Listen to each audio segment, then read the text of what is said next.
Chairman Peoples Party Bilawal Bhutto Zardari ने कहा है कि हुकूमत ऐसी पॉलिसियां बना रही है जैसे उनके पास 2/3 अक्सरियत हो।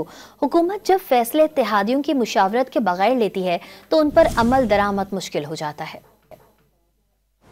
हुक्मरान अपनी हुकूमत अपनी मर्जी चलने शुरू कर देते हैं और अवाम के ख्वाहिशात, अवाम की मर्जी, अवाम की उम्मीदों से दूर होते जाते हैं तो वो पूरा का पूरा निज़ाम गिर जाते हैं। पाकिस्तान के मौजूदा हालात में कभी कभार हुकूमत बिला वजह अपने लिए ज़्यादा मसाइल बना देते हैं।